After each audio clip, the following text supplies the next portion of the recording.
and a 1.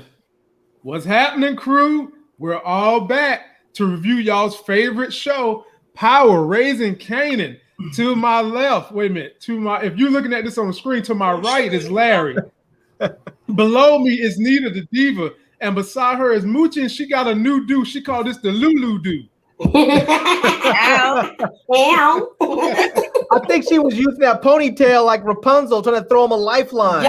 Yeah, you know? This is his lifeline, y'all.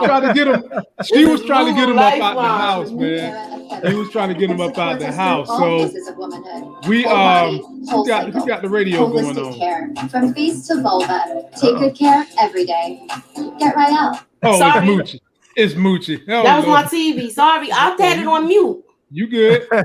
We want to say happy Monday to everyone. Shout out to all my Dolphins fans out there. We got a big win yesterday. And don't worry, if J-Mo show his face, we're going to talk junk about them Bears. Oh, we're going to get him because he had jokes last week talking about the fish going to burn in Miami. And I'm like, bruh, Dolphins are not fish. They're mammals. Talk about we cook better in Crisco grease. Oh, yeah, we're going to get him. We just wait. But right now in the building, we've got Ron Mitchell, always coming through, Sloppy Ninja, ER Grandpa, Jess Sheldon, Alex, my young folk up in New York. Tressa C said, is Naomi Campbell. I think she's talking about Moochie. She's like, that Naomi Campbell's that Moochella down there. Yeah.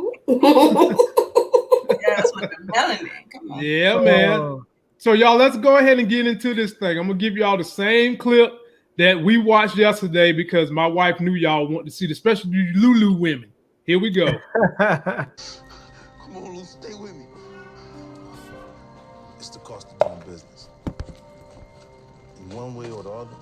Somebody help. Pull him. Somebody help. Somebody help me. That was classic. Yes. That was classic. Ladies and gentlemen, he's arrived. The man whose team got caught in a bear trap in the city. The man who claimed his team was going hunting and they got eaten by the natives. The man who swears he's a Chicago Bear, but I'm sure he's ready to jump over here, come sunny down south with Miami. It's the big homie J-Mo. Yeah, man. What's up? What's up, everybody? He was right about my name, but everything else I don't know about, man. I like that rock reference hat. Yeah. Yeah, man. Batter up, baby. Batter up. Well, here we go, man. We're going to dive right on into it. Y'all ready to do it? Let's get this thing cracking. Let's see, Moochie over here got a good hair out and neat over here. Yeah. I just think I'll do something different. Hey, look, J-Mo, that's that Lulu do. That's that Lulu style. Lifeline, y'all. All right, here we come, Larry. We're coming your way first. They opened this whole thing up with Juke and Kanan at, I guess this was the funeral for White Nick. Juke is just devastated, man. I mean, you could feel the pain in this poor girl. And the dad runs up on him, Larry. And the dad wants him out of there, but he didn't seem like he wanted him out of there because he was distraught by Juke. It was more so he's worried about how that mom was going to behave. Yeah. And then Kanan steps in and says when Juke turns around, she loved your daughter and stepped down. Break down that opening scene for me, brother. Yeah, the father actually seemed like he was kind of legit because he wasn't telling her, get out of here, leave. I think what he said was, you can't be here. Right. You need to go. You can't be here, that's a big difference, And I think, like you said, it was exactly that. He didn't want the mom seeing her there because then she was going to freak out. And he's basically said the same thing when later on in the episode when we get to that part. But he seemed to understand what was going on. I really, what I think it was is that he understood his daughter probably more, or loved. I don't want to say loved her more, but he definitely understood his daughter more and better than the wife did. And the wife may have actually understood his daughter just as well. She just didn't take it. She just didn't accept it in the same way. But the father very much seemed like, that's my girl. I love her. And if this is what she is, then I accept it, you know. But all that whole situation right there, it just all goes back to just Kanan's dumbassery.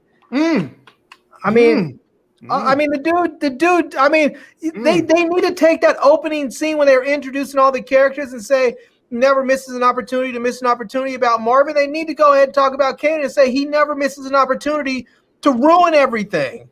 You know? Damn, I feel you.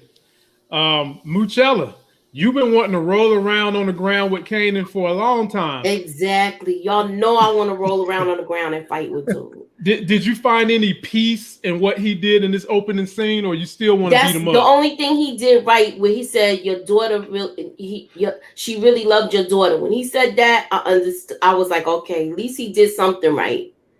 And as far as the mother, she escorted them out. So I was like, we knew that was going to happen. But her father actually empathizes with Juke, and he sees that she is mourning also. Her heart is hurting too. Definitely. That's 100% sure. Good point, Moochie. And Nita, I'm going to come to you, but let me shout out people that's popping in right now. Support Game. He's in here. My folk from high school, AJ, my brother, we got to get up, man. You stay too close for us not to see each other. We was tight when we was kids. I got to come check you out. Karen Jones is in the building. We've got a whole lot of NYC in the building. Annette Gilliard is in the building. And, of course, the person y'all see in there that's named Rewind that is Miss K. Check out her channel. She's got a hot take she's going to let us know about tomorrow, but she dropped her review today, so go check out her review. Having said that, Miss Nita the Diva, talk to us about that opening scene. The opening scene, it was nice. It was heartbreaking. It was lumped in one of my heartbreaking moments of the episode, where, you know, it just really comes down to Kanan. He really, like, I wanted to feel bad for him this episode, but I just couldn't. But he just kept getting hit left and right. But I think the father is pretty much good people's. It's their mother that has like that judgmental type thing. And, you know, not for nothing, her child is dead. You know what I'm saying? So there is something to, you know, the feelings that she's feeling. But at the same time, I just really feel like she was against it from jump when she realized what was really going down, and she just wasn't with it at all. So we knew that she was going to act like that. And I noticed that the father did take care with Jukebox all throughout the episode in the other different scenes as well. Like, you know, he's trying to look out for her, and, you know, it just ain't turned out like that for her. Right. Now, I'll say this. There was one point in time that I was picking on Marvin and Kanan. People didn't like that. They was upset with me. And some of y'all probably still upset with me about Marvin. But everybody in the comments right now, they done with Kanan. They done with Kanan. They're like, man, we done with this Negro. I'm bent down. Go ahead, Moochie. You know what? Somebody made a point, Reef Werbo. He made a good point. Why are we expecting different from him? This is exactly why Ghost got him locked up, because he probably was doing some crazy stuff like this. You know what I'm saying? I mean, I'm not saying it's right, but so you saying he never grew out of these behaviors, is what you're saying? Heck no! Look at how he was when he got out with Tariq. He made Tariq just like him. Yeah. You wanted to roll around on the ground and fight with him. But if you're gonna pick a son, Tariq or Kanan, which one you taking? Nothing. Raina. The chick done said, Lord have mercy. Oh God. Moving right along, man. Moochie, I'm gonna come to you on this one. Now, me and Larry, I distinctly remember me and Larry when we seen this scene when Rock was setting up at Gabriel's shop. The way she looked at Gabriel's wife, I distinctly remember I made a comment they was going to hook up. Larry said, Lamont, I think you're right. And Moochie even said something. You agreed with it. Well, here it is. I can't lie, y'all. I enjoy every bit of her throwing that hot tea on his table. I laughed a little bit when he had the audacity to pull off his belt and try to whip a woman. And then she lured him into the barn. And when he got in that barn, cop to be more careful. There was 5'7", 119 pounds of twist and steel and sex appeal waiting to drop a hammer on his ass. Moochie, take it away. All right, let me just start off by saying this. I could tell y'all country because y'all calling the garage a barn. I accept that. I mean, they serve the same purpose. I mean, you can put an animal in either one of them. Look, the animal was in there. He was trying to give her daily ass whooping, and it went sideways. Right? Real bad. You got that right. Yo, it went sideways. When she ran up in there and she had her little sneakers on, and Rock was there with the camera, I was like, she put him down like a wounded horse. She didn't even hesitate. I was like, no. Rock actually caught her first body. Anita the Diva, what was you feeling during this scene when Rock caught that body of Gabrielle? I've been waiting. I've been patiently waiting with my hands. It was just like a nice meal served up to me. Wow. Yes. I was loving every minute of it. And you know, some of the factor why I'm such a womanist lies in Gabriel. You know, men tend to think if you lean into that because the society is a patriarchy, you can become that, and you tend to hate women. You know what I'm saying? And you think they beneath you and stuff like that. So when he went to beat her with the belt, and then she had the nerve to throw the plate at him. Oh my God! Then he was like, "Fuck that belt." He said, "I'm about to get the butcher knife." I said, "Whoa, wait a minute." Butcher knife. He grabbed that big knife. He did grab that knife. I said, "Girl, I hope you got a plan B for that ass." So yeah, I was so glad that whole thing was executed off screen because you know we never seen how it happened or them talking about it, just alluding to it. So it played out good for me. I liked it. Mwah. Chef's kiss. Oh, she enjoyed that stir fry. J-Mo, we got you back in the building. How'd you feel about this scene, Rock catching her first body, and the outstanding acting Gabrielle's wife did? The only thing she ain't do right, she should have had some hot grits. Threw it on his ass, then ran out in the barn. She should have went a Medea on him. Right. We can't hear you, Jay.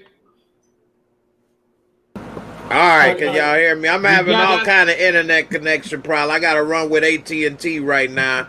I don't know what the hell went on with my Verizon modem. I'm trying to fix it over here, but anyway, yeah, he should have hit him with the Al Grits Green real quick, you know, the Medea. Hello. Hit him with the grits in the morning. Right. It's funny. I just saw my first Medea movie all the way through today, so I got a couple. Oh wow! Damn. Yeah, I don't watch that. And I I'm sorry for you, Jay. Yeah, call the popo. Go to Maury. I think it was. Sorry you had to go through that. Hey, for real, you ain't lying. But anyway, that's another story. As far as that, first I'm like, damn, she spilled all the coffee in his lap. Like, man, I see why he be like going crazy, but not that extent. Like, she don't deserve that. But like, damn, man, he need to leave or she need to leave him. But then I'm like, something ain't right. Yeah. And you know, then they throwing plates and stuff. You don't nobody need to be in no relationship like that. I have a friend of mine. Them and this girl be breaking stuff. She want to break his PlayStation. He want to break her shit, and they want to break TV. And then after they make up, they sitting around bunch of broke ass stuff, man. Like, man, y'all stupid, man. Like, what is this, man? Now you got to go buy a whole new house and stuff. Anyway, that's crazy, man. But PlayStation. yeah, try to hurt him because she know he like the game, so she gonna break that. And then he gonna try to break up her stuff, break her phone or something. You know that. Anyway, he tried to come with the knife. You know what I'm saying? We know streets need a body. He was about to cut a body. 3 for the body. I caught the body. So I'm glad that it was a setup. Because I'm like, oh snap! What, he gonna kill her? I mean, damn, dude, that took it to a whole nother level. Right. And see Rock waiting there. He was like, oh shit. And no. Just setting me off. Okay. Want to play it off? Okay. They should have had him talking as he was dying. They should have really put that spin on it. As he's down there getting shot. You know what? I'm gonna come to you, Larry. He took 2 to the body. Right. I wanted 1 to the head. That's why he wasn't talking no more. Right. I wanted Larry. I wanted to see the wife get a little bit more vengeance out of him. Like before Rock officially killed him, I wanted her to run down there, punch her in the face. However, Crystal alluded to the fact when we did our review yesterday that when Rock shot him and he fell dead, the wife had this look on her face like she had a fresh orgasm. Take it away, Larry. I had very mixed feelings about this scene. You know, because the dude was not a good dude at all, and it's not like it's not like I'm sad to see him go. I just don't like the way it went down because in doing what she did, she has just become what she despised. I mean, the dude was a piece of garbage, and she basically set him up to be murdered. Like if she had done the deed, if this dude had put hands on her again and came after her with the knife, and then she was waiting over there with the gun because she had stashed the gun in the garage and she was waiting on him, or if she picked up a gun out of the cabinet and blasted him when he pulled out that belt, something to that effect, I would have been okay with it. But she basically just set the dude up to be murdered, and to me, you just become what you despise at that point. And I'm not sad to see him go at all because he was just a piece of trash, but they sort of turned everybody. And we know Rock is a piece of garbage, and now we know that, the chick is kind of too. What I don't understand is why is she married to these? Why is she like the cousin of these cartel dudes, and her husband's beating the crap out of her, and none of her cousins or brothers, or anybody else came and took care of that? She gotta ask him to. Go ahead, Moochie. I explained that the last live we talked about that. They probably said not to get involved because you know how you get involved in another person's marriage and then they go right back to the person the next time. Because I could see them probably beating him up, and then she went back to him maybe a week later. Okay. So I mean, what if they? Go ahead. I'm just saying, what if one of them just would have went to dude? They don't have to kill him. You would just simply go drag him somewhere, put a bag over his head, put a gun on him, and tell him, if my cousin ever shows up with a bruise ever again, I'm just going to dismember you and dump you in the river. You could scare the hell. The guy knows who these people are. If they came at him like that, they would be afraid of him. I don't understand why they didn't do something like that to try and protect her. I don't know. I guess there had to be a piece of story left for Rock to get her in with Jaquan. And this was that end. And maybe they'll fulfill. Maybe we'll find out. As of this point, because Gabriel's wife is teaming up with Rock, we definitely gonna find out more about her. You can just book that.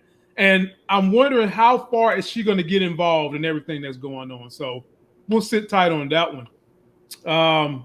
Nita, your time to shine, my G. Your time to shine. What we talking about? We got this scene right here where Detective Howard and Detective Burke run up on the crackheads that been smoking that good.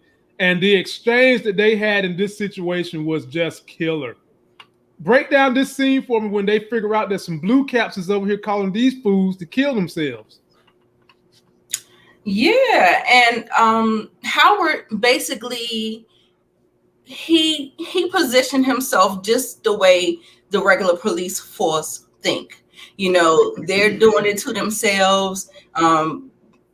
they are victimless. What did I say? He said a victimless something. But that's basically the way the police look at things like that. They don't take no care in it. And it took the other lady, Burke, to actually step up and say, okay, these are the victims, and whoever's selling this is the people who are killing these people.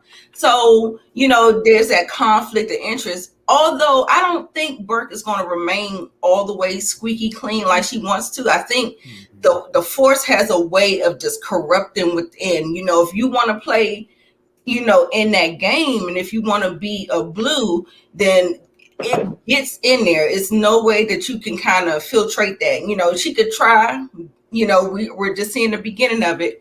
But at the end of the day, I think that, you just see two sides of the blue. And, he was like, okay, well, we can rattle some chains. And I even appreciated that, because sometimes they just be like, nah, what are you talking about? So, I appreciate him giving it a go. And it's a good thing that he did, because it would led him down the road to getting maybe what he needs. Okay. All right. Investigating. J-Mo. How would you break down this situation? And I'm going to even throw this in too. While they're doing that, they also decided to strike out, do some investigations, need to elude it. And they found this dude who I think could have been a good Pookie in New Jack City.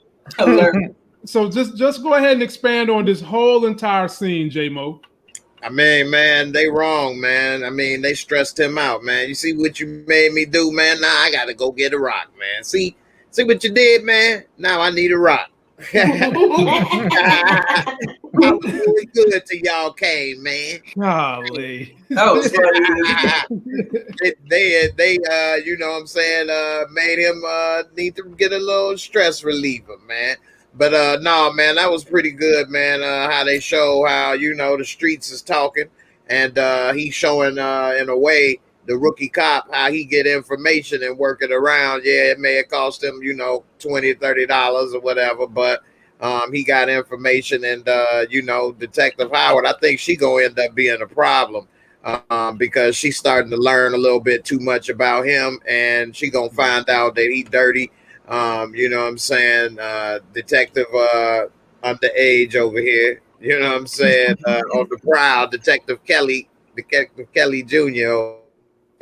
And so we'll see what happened with that. But yeah, I like how they use dude and get the information and stuff. It was pretty good. We'll see what happened, man. But she is definitely gonna be a problem, and I think that either she gonna become corrupt like him, or he gonna probably eventually have to take her out, because she wanted to go and go get Kanan and other stuff later, as we see. I ain't trying to jump too far ahead, but she gonna start putting pieces together. How Rock told in the last episode, stay away from my family, this, that, and the other.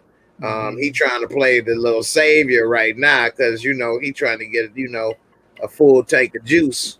You know what I'm saying? He trying to get a fill up. Did it? You don't think Detective Howard did? You think that Detective Burke did it? Yeah, I think Burke did it. I don't think Detective Howard even cares about Juke or even knows her, really. I think she just may know her as some girl that's around Kanan, but I don't think he really knows her. I think Burke is the only one that gives it cares enough about her to actually make that call. Okay. And especially since Burke saw her together with Nicole, and then she got arrested for basically sitting in her room crying, mourning her. I mean, I think she understood what was going on. So, yep. Highlight all that. Jump in there, Mooch. I see you had your hand up. You get the last word. I feel like with this scene, with that whole thing, wait a minute. I want to know if I could touch on what he was piggybacking off what he was saying. Go ahead. With that whole scene with her getting arrested, it was a lot of holes in that to me, because she didn't even get booked yet. She didn't get booked. So I said in my video, it could be one or two things. Either Nicole's father made a phone call and got her kicked back, or it was Detective Burke. That's what I said in my video. Okay. So I mean, I feel like because she wasn't booked. So how would she know? It's different precincts because she lived in a city. It's different boroughs. That's right. You're not gonna find out all of that quick. That's right. Interesting. So I had I feel like the father might have kicked it back because the way he said they're coming and you gotta leave.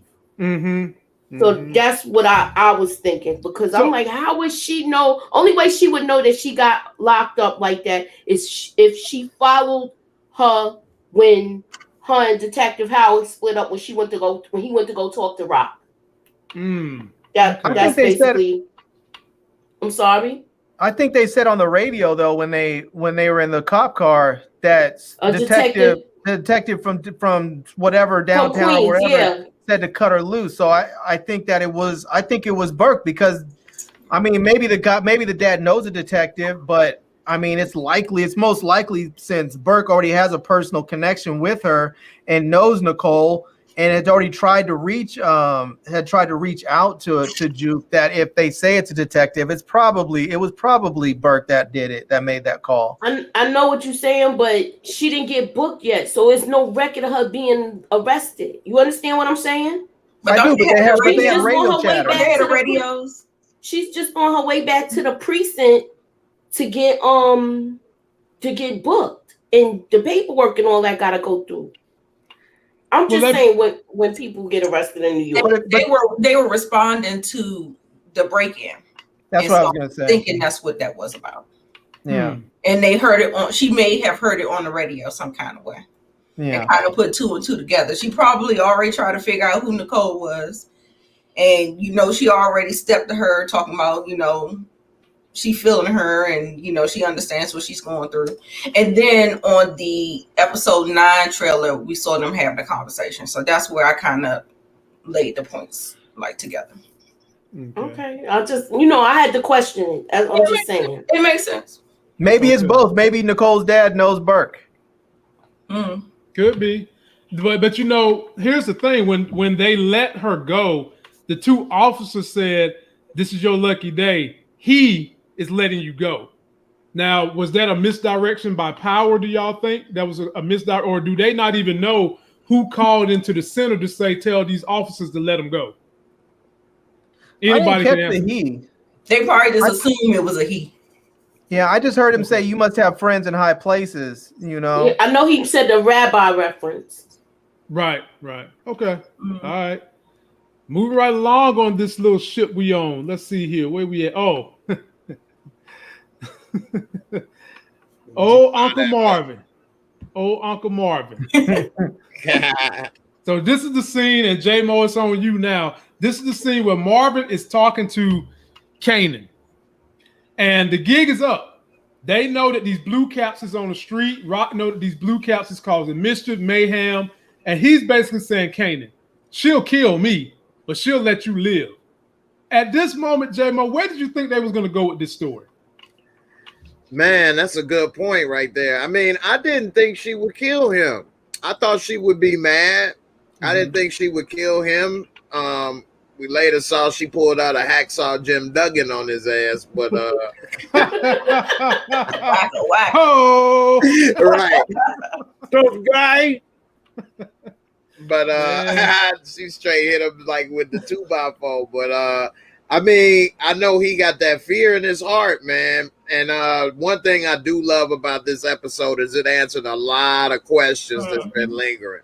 So we know he had his little pookie on at one point. He had a little diabetic problem because, his sugar was high. He was on that sugar. And he had a sweet tooth, huh? Boy, he ain't have a tooth in his mouth. It was so sweet, boy. But, so maybe he knows that he in that position for a reason. And he was scared that, she already gave him a chance, and now you done put her son in danger, and you got bodies on his name, that he messed up big time, and he shouldn't have been dealing with Kanan. And it's one debate that I was having on my show about whether it's Kanan's fault or not, because whether the cut was bad or was he too heavy-handed. But I say either way it go, he shouldn't have had Kanan there. So it's his problem. It's his fault in a way. Whether the cut is bad or he went heavy-handed, Kanan shouldn't have been there. And by him having Kanan there, that's his ass, with Rock. But he ain't know Kanan was there. His men didn't call him when Kanan popped up. Yeah, but Kanan knew where his spot was. Okay. You know what I mean? And he shouldn't have been there. He should, and they shouldn't have been listening to him. Like Kanan, it seemed the way that scene went is like Kanan comes there and is somewhat involved. Maybe he don't normally do the cooking, but he made it seem like he's involved one way or another. That he had to let him know he the one picked the spot, this, that, and the other. They done for listening to him anyway. They should have been like, okay, you got that right. Right, that's good, man. You smart. You came up with it, but we still gonna wait. I don't give a damn what you say.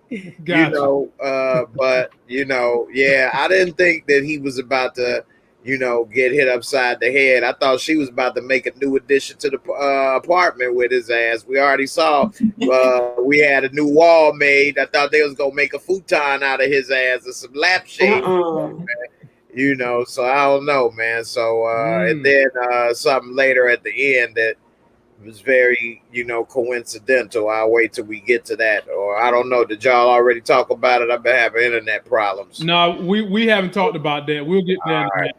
Larry, break that scene down for Marvin and Kanan. Man, I'll be honest with you. I know everybody wants to put all this on Kanan. And I do too, but I'll just be honest. I think all this stuff, like Rock wants to keep blaming everybody else for all this stuff. This is all her fault. All of it. It's all her fault. Rock is the head of this family. She is essentially the quarterback of the team. She is the CEO. Everything comes down on her shoulders. It is her responsibility to make this thing work or fail. And right now it's failing, and it's her fault. And let's just break this down. If she didn't teach Kanan how to cook Rock, he wouldn't have been out there trying to cook Rock and killing people. If she wouldn't have allowed him to be out there selling and hustling, he wouldn't have been talking to Uncle Marvin about being out there hustling and selling.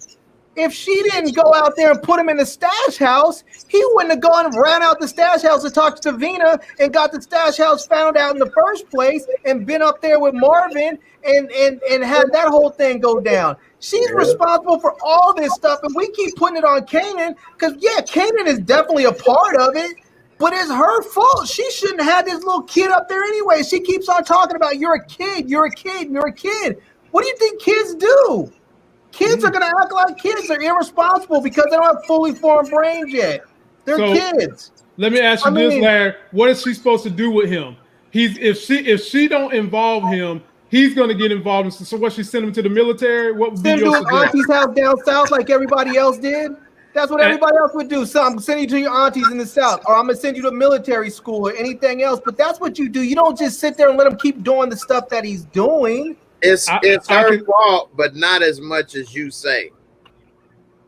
Go ahead, Moochie. Now, if Kanan goes down south, he gonna be on the next Greyhound with some crack in his butt cheeks and gonna be selling down there. So it ain't gonna solve it. He gonna be on the Peter Pan or whatever at Peter Pan. Yeah, because that's the Peter Pan bus. He gonna be on whatever going down there selling drugs. Every time she trying to stop him, he do some other crazy nonsense.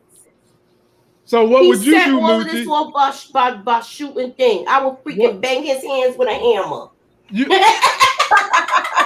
gonna bang his hand with a hammer? Bang his fingers with a hammer and tell him don't touch nothing. Right, the wall. And now you're gonna have him part what? Golly. And the minute his poor little fingers heal, if he's that determined to get into the game, he's gonna get in the game regardless. And I'm gonna bang him again. But you don't facilitate it. But you don't facilitate it by teaching him how to cook drugs and teach him how to. I understand what you're saying, but he would have went and learned anyway. It's his fault. It's her fault. You don't facilitate it, but you can't say it's her fault either. So he was gonna find a way and run the streets regardless. You don't facilitate it. You're right.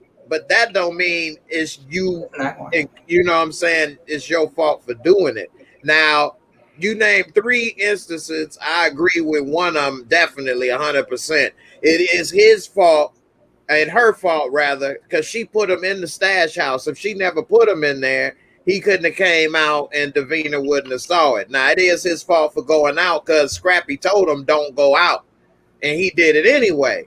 So it is his fault. But if she never put him there, he couldn't have never came out in the first place. But that is on him. I would say at least 75% is on her and about 25% is on him for that particular instance. As far as the cooking and selling dope, if she didn't encourage it or teach him, he went to Marvin to get his first little bag of doochie. Yep. She didn't get put that in his hands. She tried to keep it. He would go somewhere else and have somebody else teach him how to cook. Exactly. Like Ghost and Tasha never had Tariq learn, but what did he do?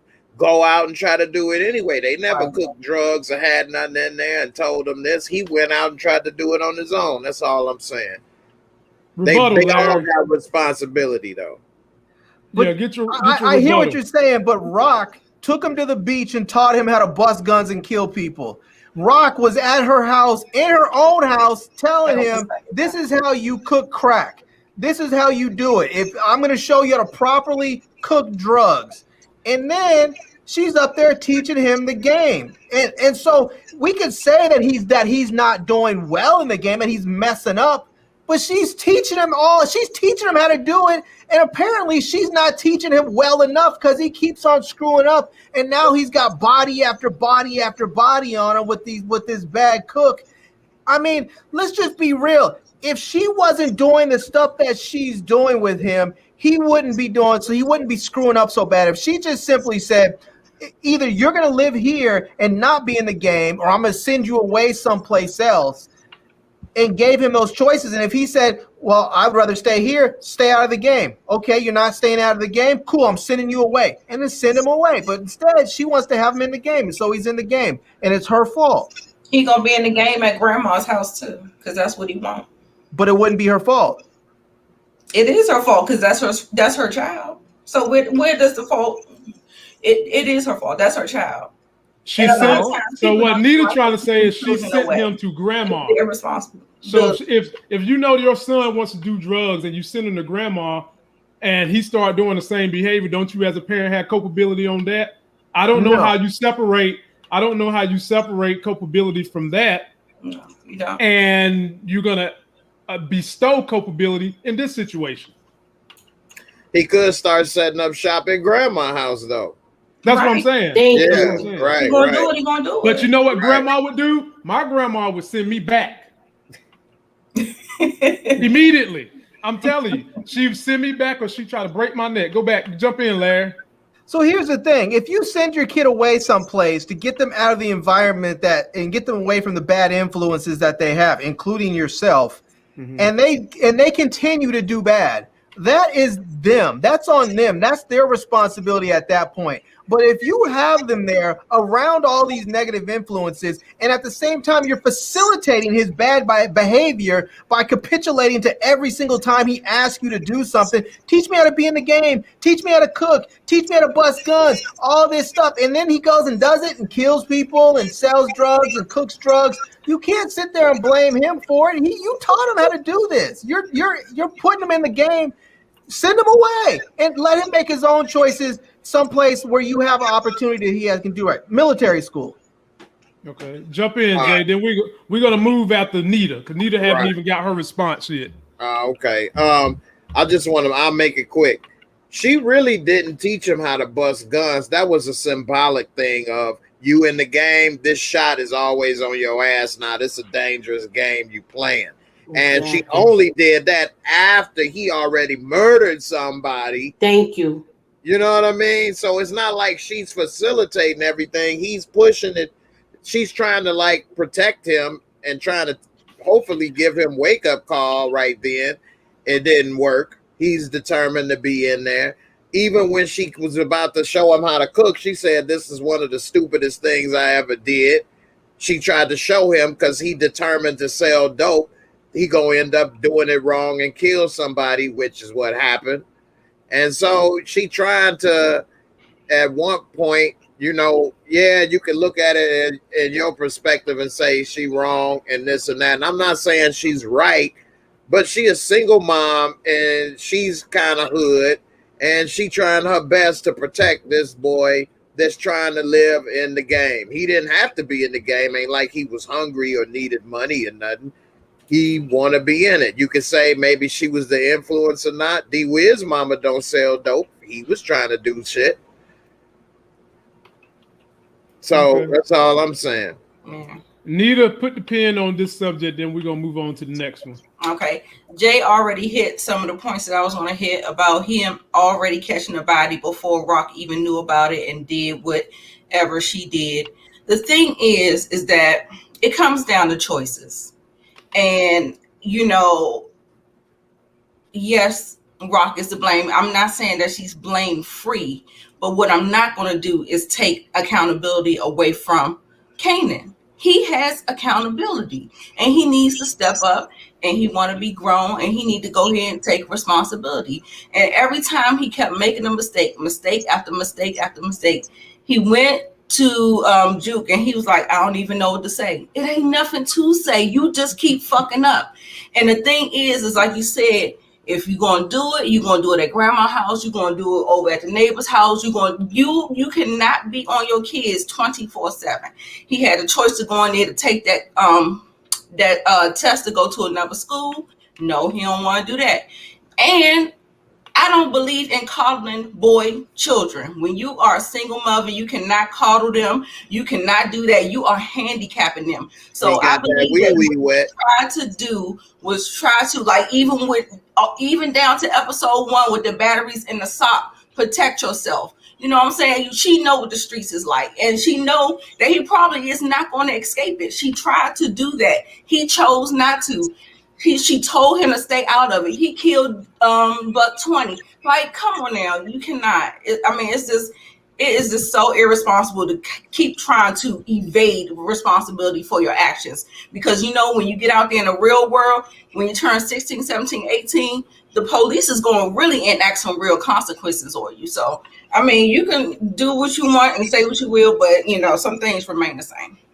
I'm going to end you with this, Nita. If we're gonna take your scenario, and you're saying that Kanan, who is under the age of 18, deserves some responsibility, correct? Right. Do we say the same thing when men go after girls who are under the age of 18, even though the girl wants the man? Legally, it ain't supposed to happen, and you can call that man a predator, anything you want, but the girl wants to be with that man. So are we saying that it's the girl's fault in that same situation? I'm not saying it's the girl's fault. All I'm saying is that the adult should have more responsibility because they have. Okay, so you saying that Rock should have more responsibility than what she showed with Kanan. I mean, we're talking. I feel like we're talking apples and oranges, but for the sake of okay. So if the woman wants you. I don't understand. Like, y'all don't have no self-control, no self-discipline. Like, what is going on?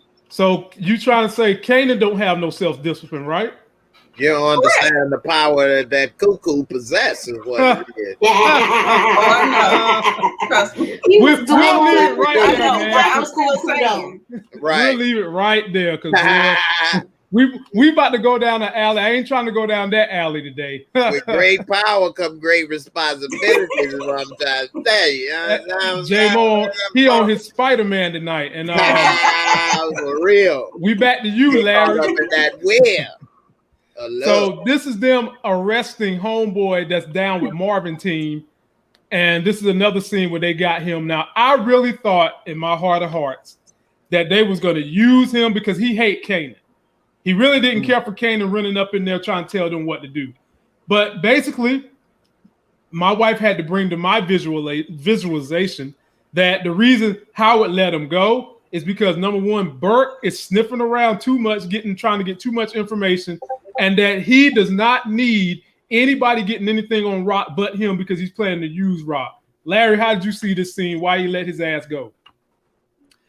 Yeah, I mean, I think part of it was he let him go because he knew even if he got him, it was a bad arrest. They didn't have a warrant. He went and picked up a menu from the strip club. He didn't have a warrant. It was going to be a bunk arrest. He was going to get kicked. And anything that would have come from that would have ended up getting tossed out, because as in the law, as they say, you know, fruit from the poison tree, it all gets kicked. If that's where you start and it takes you down a road that you end up getting a bunch of other stuff, if that's where you start, it's getting kicked.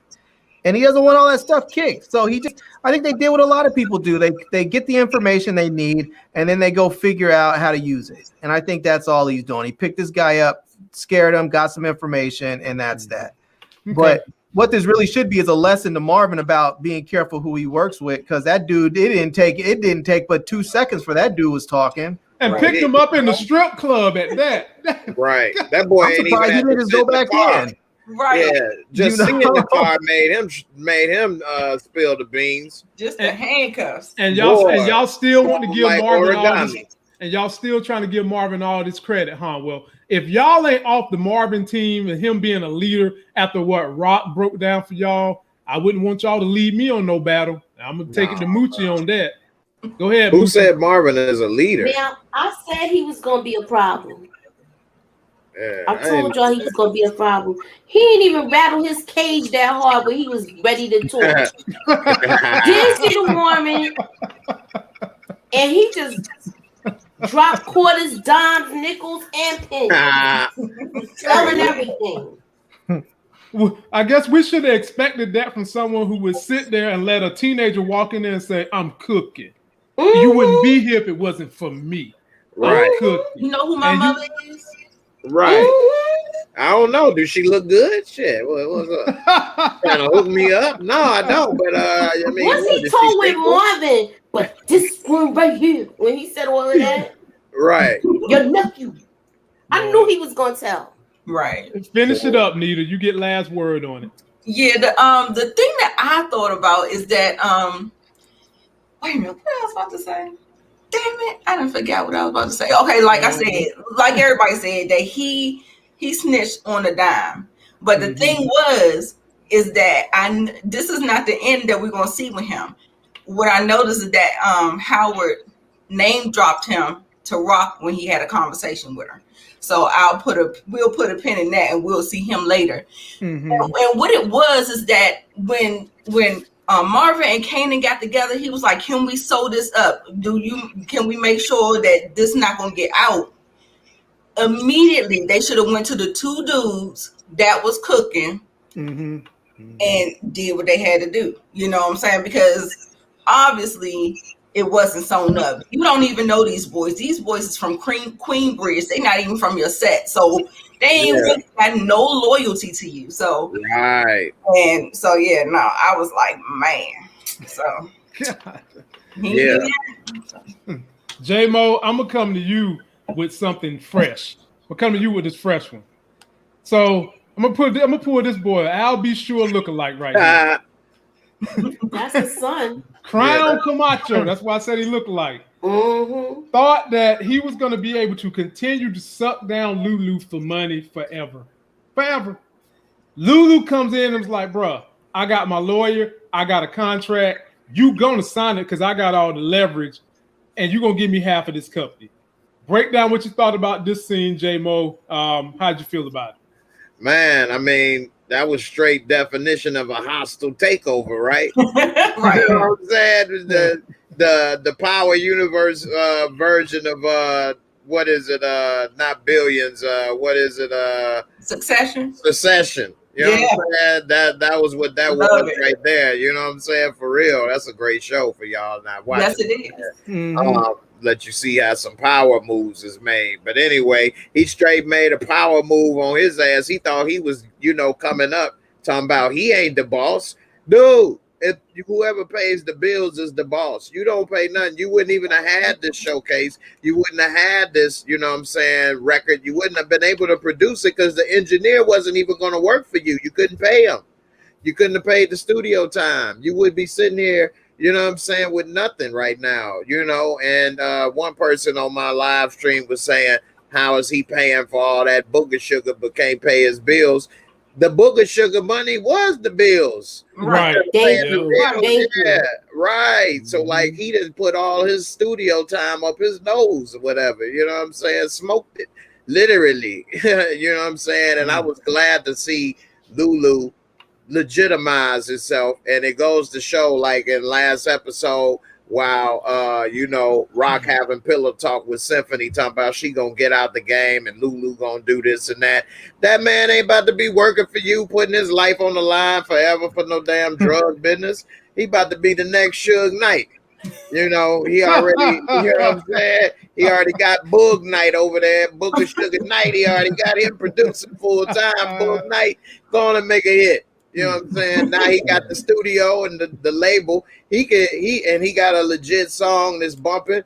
He can sign any kind of producers to come and produce and stuff, and anybody rapping that's hot to come in and lay some lyrics, and he can start producing albums and never look back. So, you know, that was a good way to show that he trying to legitimize himself. We'll talk about how it all ended this episode, I'm sure, a little later. Oh yeah, we coming But to that. I like that hostile takeover. That was dope. And Crown was like an idiot. Oh Lord, Larry, jump on in there, brother. Yeah. What'd you think about it, Larry? You know, when I saw this, I thought to myself, I hope Crown Camacho is smart, right? Because Lulu can go in there like he's just, you know, like he's king shit and with his lawyer and do the whole takeover thing and pull the gun out. And, you know, first of all, that's not going to stand up in court if he ever takes him to court and tells him, dude, put a gun on me, so I had no choice to sign, because you can't sign. Right. No contract signed under duress is actually legal. Right. But, you know, but the thing is that he could just simply do like Dr. Dre, because I mean, somebody in the comments was saying that he got Suge Knighted, and he did in a sense, but Lulu's acting like Suge Knight. But here's the thing. Suge Knight doesn't know crap about music. He knows how he knows how to do a little bit of business by being a thug. But Dr. Dre, if you guys remember, he said, go ahead, take all the masters, take all that shit. I don't care. I'm out. All I want to do is leave. And he left and started a multi-billion-dollar company. And then later sued and got control of his masters back. So I mean, Crown Camacho is, I mean, for all intents and purposes, he's the kingmaker. He's out there that's making the songs. He's building the artist stuff. And if he doesn't do it with, if he has to do it under the thumb of Lulu, I say put out your couple of hits, get your name out there, get rocking, and then leave. Tell him you want the company, take the company. I'll just start a new one. Yeah. You know. Yeah, he could, but I don't think he's that smart, Larry. Exactly. I don't think he's that bright. We'll see, but I don't think he's that bright. Jump on in there, side ponytail. Somebody like you. Thank you, Al. Now, with this whole scene, I was like, he still got over because he still got 50% of the company. Back in the day, they just would have came in and deboed your shit. Okay. Let him like now. It would have been get down or lay down. That's just what it would have been, and that's just what it was when he told him he just gonna be like get down or lay down. Either you gonna be dead or you gonna sign these papers. What's up? So with this, he kind of got a gist of the business, Lulu, and he's a fiend right now, Crown Camacho. Right. Yeah, so he gonna have the first thing he gotta do is concentrate on getting himself clean. Right. That's the whole thing. Jump on in there, Nita. Last word go to you. That's the only way he gonna get that company back to where it was, is to get clean. And get down or lay down. Yeah, and I don't think that's gonna happen, because at this point he's a full blown, like, he gone. Like, so I think the first of all, love the scene. I loved how he came in with the lawyer, with the paperwork. The lawyer was taking off his coat and shit. I said, you probably thought the lawyer was hot too, didn't you? And I just was like, I was eating it up. I know y'all did, boy. Right. Boy, I loved it. He just came in like a boss and just kind of like made the move that he needed to. And I think it was a smart move on his behalf. And I just love the way he did it. Yes, he did it under duress. And yes, if Crown can afford a lawyer, and we'll see a day in court, which I doubt. I just think he still did the right move because he's still a part of it. He just has a partner that is kind of his investment. And, it's not like he has a heavier share. They have equal weight. So I just think it's a good partnership that can work out in the long run. Let's see how it goes. But I love how it went down, though. Look, Anita, I think he should have called the cops right away when they left in order to prove the duress, because he do got a lawyer. So we'll see, because if it come down to going to court, he got the lawyer. But then Crown does got enough to blackmail him. So it's interesting. We'll talk about it later. I was going to say Crown need to use the power. I was just about to say Crown need to use the powers of blackmail, because what's to prevent Lulu from trying to strong arm him to do something different? He's going to have to blackmail him. And if Crown was a dummy to this point, this should have made his ass smart. Hell yeah, that was a wake-up call. This should have been a wake-up call. Yeah. From now on, I'm taping all private conversations. You just taught me a lesson about leverage. That's what Crown should have been thinking right there. So, and he got to be careful with the blackmail, because he might just get a bad batch of, baking soda. All right, Moochie. Get your golden pipes ready, honey. Rub that side ponytail, whatever you want to do, because we're about to hit you up now. Here we go. Oh, Detective Howard meets up with Rock. We find out a whole lot about the past. We find out about DEF CON being gay. We find out that Rock knew the baby belonged to Detective Howard the whole time. I like how Detective Howard done something that all the other men seem to not be able to do. He stood up to Rock. He stood up to her. He threw that backbone in there. She listened, and he walked away and said, next time I see you, it's going to be your son. I ain't talking to you no more, so you need to get right. Moochie, take it away. Now, with this whole scene, I'm so glad that we finally got the backstory. She lied about her age. Yep. She was messing with him because he was undercover, so she thought he was one of them dudes on the block. Mm-hmm. I'm telling you. So she lied about her age. She was attracted to him, but she just got pissed off because he basically got exposed. He probably got the whole crew locked up. Oh, damn. You know what I'm saying? That's probably why she hate him so much. Wow. Good. I like that, Moochie. Okay. She probably got the whole crew. He probably got DEF CON locked up, and then High Post snitched. He probably took the whole crew down. That's probably why she hate him so much, because she must have been messing with High Post too on the low. Mm-hmm. But after the baby. After the baby. After the baby. Okay. Well, ladies and gentlemen, we have crossed a threshold that we haven't crossed on a live stream since 2019. We are above 400. We got 425 people. Can we please get 425 likes? By the way, the conversation keeps right on going. When we're done, go to Jay Moore channel. Jay Moore going to keep the conversation going. So all 400 of y'all, when I'm done, switch over to his channel. But everybody up here has a YouTube channel. Their links is in description. Having said that, Nita, I moved to you. How'd you enjoy that scene? Well, we learned she was 16 when she was giving up them draws. Mm-hmm. And she even said to him, how you think I was older when I had a geometry book? I was like, damn. Oh, please. Like, that's supposed to mean something. She could have left that. I don't know what that book is. He saw that geometry. He started putting her in the triangle. Right. Like she played for the Chicago Bulls or something, right? Hell yeah, they put her in the triangle offense real quick, baby. Let's go. Shit, we gonna make it work. I'm about to put something in the round hole. We're gonna make it work. Yeah, I like the way she keeps her, and Joaquin has said that she looked upset, but I always feel like she keep it cool, calm, collected in all of her conversations with most of the men that she interacts with. So I don't know about that. But in this exchange, yeah, I like that she called him out on his pedo shit. He was on his little pedophile shit. Yeah. And but you didn't care that she still laid on her back and gave it up though.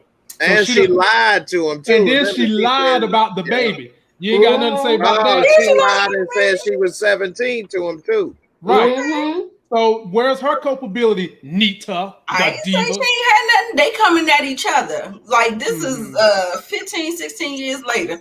So I just like the way she put it where we at now. And she told him, you know, they was going tete-a-tete. They were going back and forth. And so she was giving her leverage. He was giving his. And she was just trying to stay on the same playing field with him. And so, like I said, I like how she keep it cool, calm, collected. Yeah, she lied because we don't want no babies by no cops. And we trying to be in the game. And we are in the game. She's the game adjacent. I don't think she was in the game back then. I just think she was a girlfriend of the game and she knew, but I don't know how much she played in it or whatever like that. So I'm not even going to speculate about it, but I think she learned enough to move up in the ranks in which she did. Okay. So, yeah. Gotcha. All right. J-Mo, jump on in there. Yeah, I mean, it's a tricky situation. You know what I'm saying? Like, legally, you could drive a car at 16. You can do all kind of stuff. She said she was 17. I believe in the state of New York, legally, 16 is age of consent. If not, it's 17.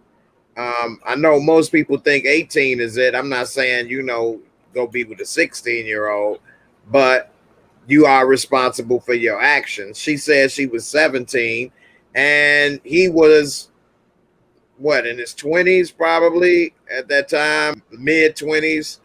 But he did drop a little clue that he was undercover. Right. So not only was he undercover, but he was undercovers. And so, Lord. It was a conflict of interest. You know what I'm saying? Yeah. He was, saw that she was in geometry, so he wanted to get in that box. Oh, you know my what I'm God. saying? See how that box, he wanted to see if he could put a round pole in a small, tight box. And so he was trying to do your geometry, and he got a little confused, and bruh, therefore conflict of interest. You getting in them kind of boxes, J-Mo, will get you in a box that's like 15 by 15 for life. Yeah, definitely. I mean, she was 16, so the only thing, he wouldn't have went to jail, but he would have lost his job. Now, the tripped out part is this. She been wanting to get in the game just like Kanan since she was 15, 16, 17, whatever. Yep. Because she wanted to be with DEF CON and use his street cred. So she could be hood and have street cred and sell dope or be, whatever she was trying to be. So that's another interesting point right there, because she would rather her son think that his dad is a criminal versus a cop. Now, whether that cop is a criminal or not is another thing as well, but that's something to think about. Like, I would rather my child think that their parent is a working person than a criminal. Now, it is an age gap that we frown upon today, but 7,500 years ago, she was you know what I'm saying, ready for marriage. She was an old lady at 16. No, I'm joking, y'all. Oh, Lord. Larry, jump on in there.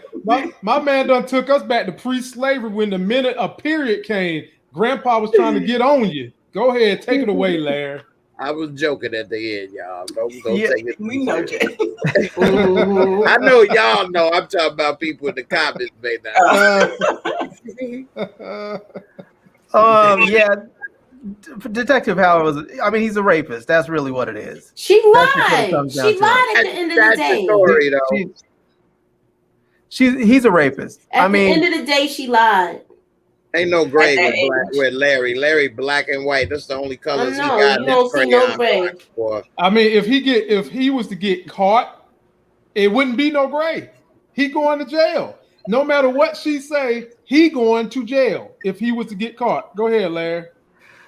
So Dude's a rapist. I mean, she was 16, and he was saying, "Well, you told me you were 17. It doesn't matter if she was 16 or 17 because you still can't. In the state of New York, the age of consent. They talk about the age of consent, and the age of consent in New York is 18, and they did raise it at one point because I looked it up. At one point, it was 14. They raised it to 17, but when they talk about the age of consent, they raised it from 14 to 17, where someone can get married with parental consent.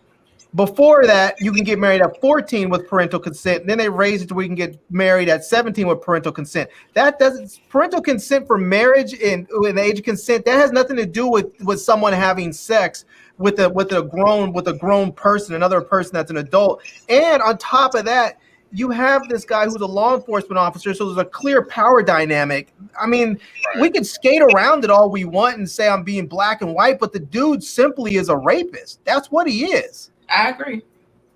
I mean, there's just no way around that. And maybe you can say she wanted it. You can say, I mean, who knows? I mean, maybe she thought she did, but that's one of the things that when you look at the law, kids can't give their consent because they're not mature enough. They're easily manipulated. And that's what he did. He manipulated her. He was a cop that was undercover, and he was manipulating her. So what about her lying about her age? Does she manipulate? Yeah. She lied and said that she was 17 versus 16. She still didn't lie and say that she was over the age of consent. In order the age of consent for them to have the age of consent in New York is 17. No, Right. it's 18. It's 17. No. Somebody I already looked it up. mentioned it It's in the 18. chat. And Right, the age of consent, means the age to legally consent to having sex, not about marriage. look it up. I got it on my page right now. I don't know The if I age of can throw it. consent the age of consent is 17 for Keep in someone mind, to this was the 70s. Christ. It's the 90s. Oh, no, 70s. Okay. It was 90s, the 70s when it happened. Kanan was born in 1977, I think. This was 1991. Lamont, can you share this page I got on there? Kanan was born in the 70s. It wouldn't have happened go in by the that. 90s. Go by It that. was in the 70s. Go ahead, Larry. I'm just saying when you look at the law and they talk about the age of consent, they're not talking about sex. They're talking about the age of consent for marriage. And when they talk about sex, when they talk about statutory rape, and that is something different. You can't give your kid permission to have sex with a grown adult. You can give your kid permission to get married. And then within that marriage, you can consummate your marriage, but you can't give your kid permission to have sex. And in the state of New York, the age of consent is 17 with parental consent. And that's what it was before. It's no longer that. Now the age of consent is 18. So even if they were getting married and they had her parents' permission, that would have been fine. But even if she said she was 17, it would not have mattered. He still would have been a rapist. Right. Diva K in the comments said, what kind of undercover detective can't run somebody's age and get their real age to know who they're dealing with? That's a good point. What kind of detective can do that? Or don't do that? And He also, wasn't concerned one of the about it. reasons He why just they have believed that one of the reasons why they don't allow adults to have sex with minors, because minors are easily manipulated, and his whole reason for being in contact with her was to manipulate her into getting information and taking down these drug networks. So his whole involvement with her was a manipulation. Well, that's separate thing. That's a separate thing. So the age of consent is not considered a minor because now you're legally old enough to consent to having sex. It doesn't have anything to do with marriage at all. That's the thing. I got it on here. I don't know if it'll show. We'll get into it later tonight. Yeah, y'all just save that one. Yeah. we're gonna y'all save that for the after hours. That's for the late show, baby. Yeah, that's for the late show. All right, now we're gonna move on. Anita, we back to you now. Mm-hmm. This might be something that gave people a little bit of satisfaction. Somebody, wait, let me say one thing right quick, real fast. Somebody said marriage come with sex. No, it's first come love, then come marriage, then came Davina with the baby carriage. But don't boom. All right. Davina's gone. Yeah, they got rid of Davina quick. But Right. Nita, your boy came downstairs, and usually when you come downstairs looking like this, you already know. Some of us used to get whippings, and we already know it's a certain way your mama come in the house, that ass about to get tore up. Well, this was another scene where the dialogue was pretty much on par because we got a lot of backstory out of this scene, Nita. Take it away. Kanan got slapped, thrown on the ground. He got blamed for everything. There was no culpability on Rock's part when she does share some of it, but for now, she blamed everything on him. Take it away. Okay, so there was a point in the story where Rock was asking Marvin what was going on, and he looked like the cat who ate the bird, swallowed the bird. He was like he like when she asked him what was up, you heard anything about them blue caps? Kanan pretty much had that same type of look, but he looked so defeated because he already knew. She called the whole government. Kanan, Elijah, Stark, bring your ass down here. We know it wasn't gonna be nothing but problems after that. So yeah, I did get some satisfaction when she smacked him. She should have been handled him. But I know as a mother, I feel the same way, even though my son's a little younger, I try to use my words and communicate. However, we're talking about murder. We're talking about drugs. We're talking about serious things versus what I'm going through with my son with these temper tantrums and him acting a plumb fool. So she really should have really kept him in line from day one. Like I said, you cannot coddle male kids.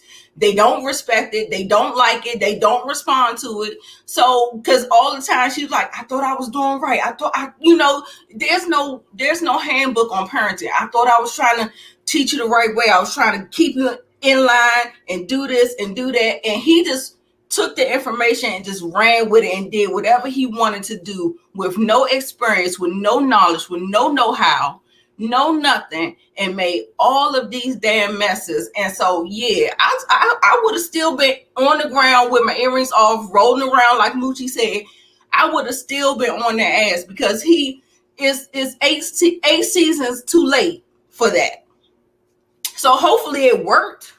But she dropped the realest bomb when she dropped the bomb about D Wiz. Now that really hurt. That stung. So hey, I don't know, but I know how he got real indignant. He got real indignant talking about don't blame Marvin, don't blame me, blame yourself.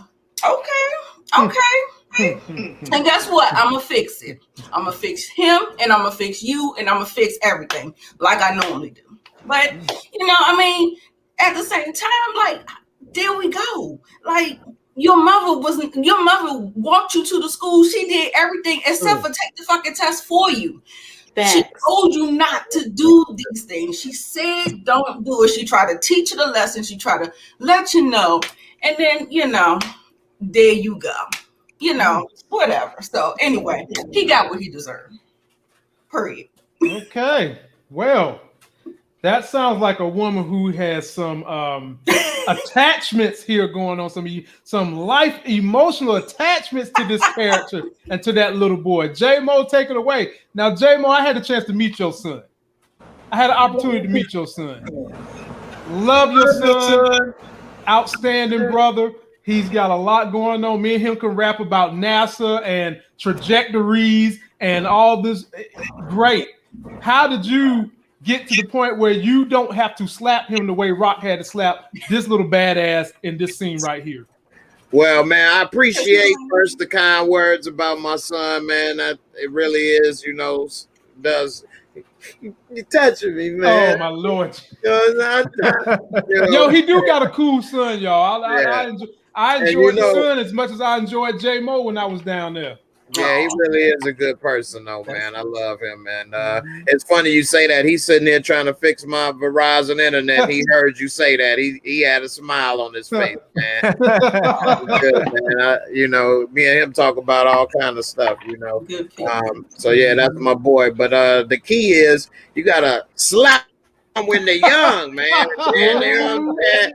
It saved the slaps for later. You know what I'm saying? And then, you know, man, I'm already built for drive-bys, so he know, man. I better go. Thank you, Jay.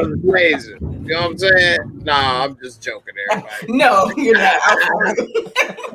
I play joke. I joke. Nah, man. But the key really that I realized from me growing up and then seeing other people and other stuff, I always would take notes and mental notes. And so communication is the key, man. Me and my son been talking about anything, real talk, since day one. And even when he was a kid, any questions he would ask me, I would always tell him the real answers, whether it's from drugs or science or whatever the case. I never would be too tired or whatever to talk to him and things. And, you know, when he did get in trouble, I would pop him and I'd try to explain to him why he got popped. Although when I was talking to him lately, he said he don't remember the explanations. He just remember. I'm like, man, I used to tell you, you didn't fucked up. That's why I had to beat your ass. What you mean? You don't remember that part? Nah, I don't remember that. I just remember whoopings. So, nah. But for the most part, you know, communication is the key. And so she ain't really try to communicate with him about the ups and downs of the dope game. He just saw the glamorous parts. He killed Buck 20 because he didn't know that she already gave the corners this and that. Now, she in a dirty game and she living a hell of a life. But if you really want to discourage him and he already eavesdropping and ear hustling and trying to get in it, you need to let him know about people getting killed and things that has to be done and how people's life is on the line so that he can realize both sides of this coin that he trying to flip and make a more realistic choice. He ain't know all of this stuff. He's still gonna try to dip and dap and don't know what's happening. And we see that he made mistake after mistake, from killing Buck 20 on a corner she gave up, which started the battle between her and, you know, from making this bad cook, you know what I'm saying, and killing people and all kind of other mistakes, you know, that he's about to make as well. So it's all about communication. Now, maybe if she would have been telling him from day one, just like I would take my son and show him, like when we be places, I'd be like, that's a crackhead. Mm-hmm. And don't mess with that. You know, people try it thinking they could try something once, a couple times, a party with friends. Next thing you know, they got a habit they didn't know about, you know, or alcoholics. It's a wino. Never drink Old E. Only stick to Bud Light or Coors Light. No Big Bear. If you want to drink some brown, make it a Hennessy. You see what I'm saying? And, you know, you got to educate them, man, and tell them. So whether it's with girls or whatever, I say, man, you know, if it's somebody you kissing, then you better be careful because you might go ahead and end up doing more. And if you ain't prepared, you might be stuck with that person in your life for the rest of your life. So even at a young age, I would give him condoms, even though he wasn't using them because he wasn't getting none. But I don't care. I want you to be able to know if you need this or that, I'm going to be there, help you. I'm going to talk to you about it. And I don't want you to, you know, get into situations unprepared. You know, preparedness key to life. And that's the only thing you really can do with your kid because they're going to grow up to be adults. We all adults.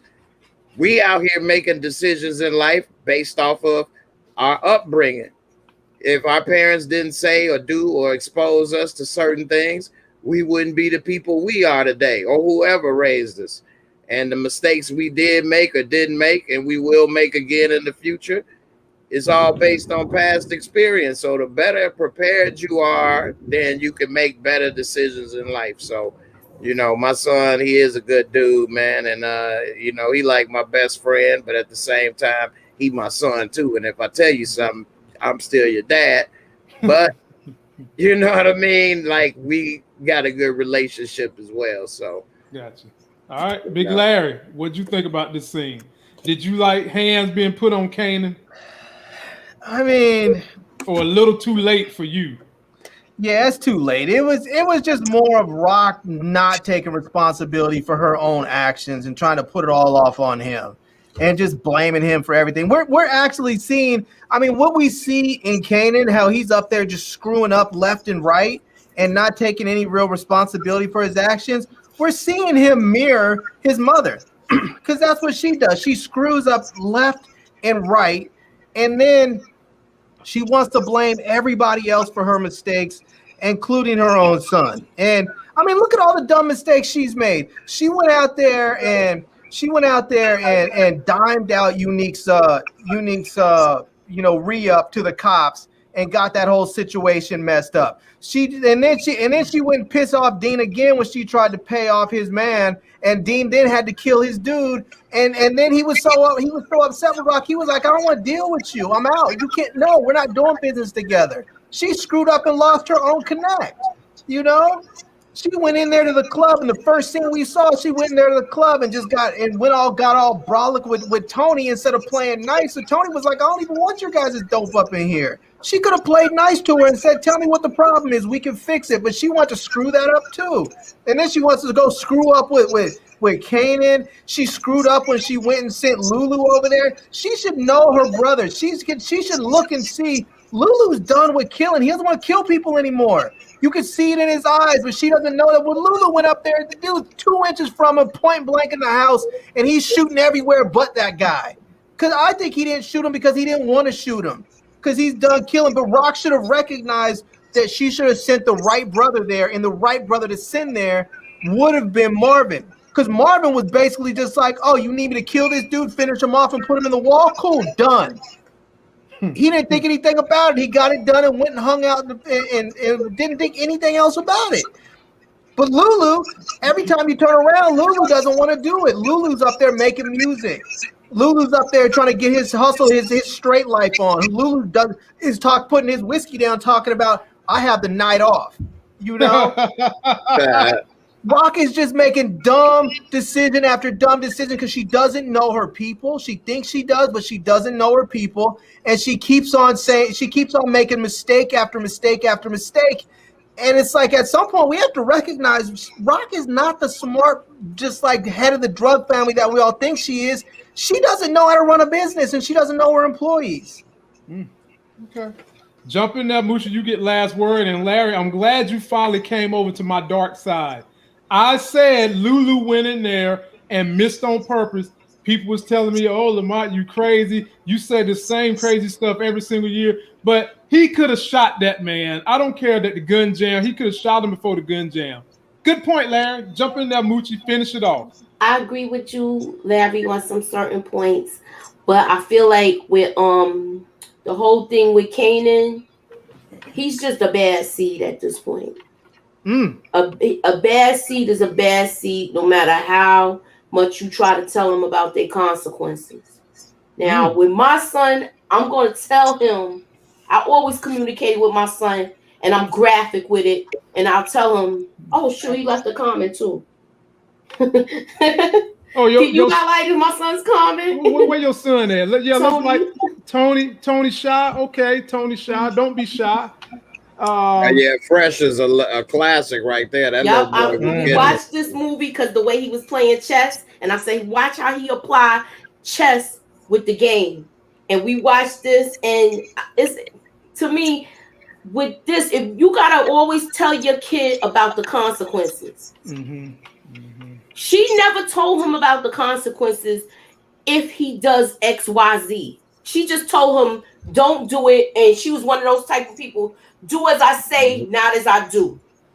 And she went too late. She should have been telling him that when he had the batteries in the sock back then. Exactly. And but you always got to teach your kid to defend yourself. I did something similar to that with my kid. I'm just talking about that age. You're not gonna hurt my son. Yeah. Because if they hurt you like that, they're gonna be messing with you every day. Oh yeah. So you're gonna kick one of their asses, the one with the biggest mouth.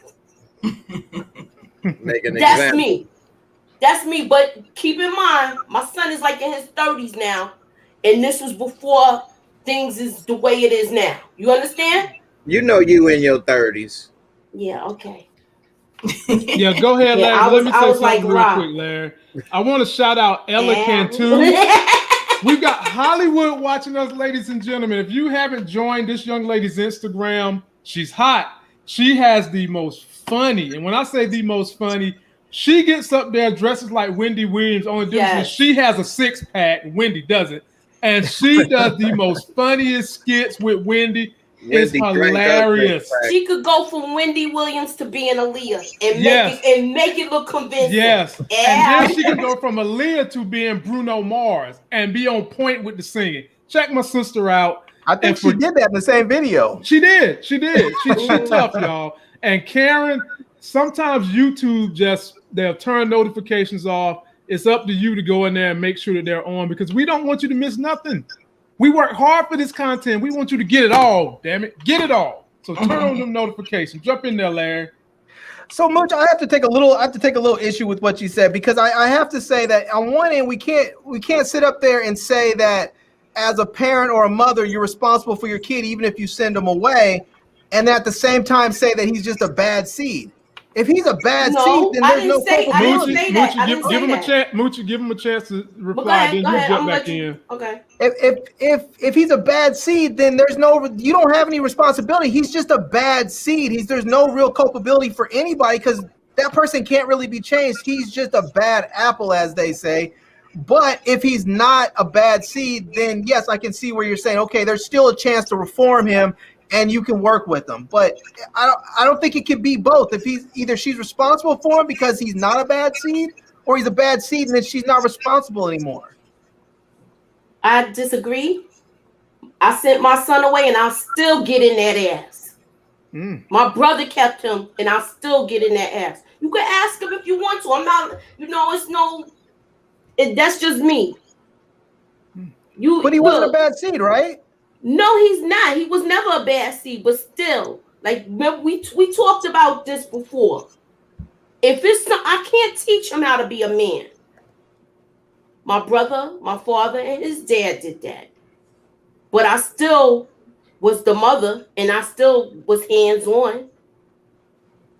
Hands on that ass. And he wasn't gonna raise up on me either. I'm only 5'2". My son's 6'2". I'll be like this up in his face. And he know it. Okay.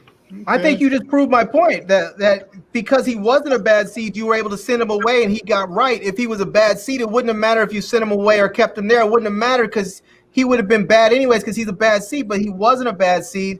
And so when you sent him away, he was able to get right. That's what I'm saying. He said he didn't cut school to 12th grade. What I say, TJ? You cut class, I'm going to cut that ass. Oh, God.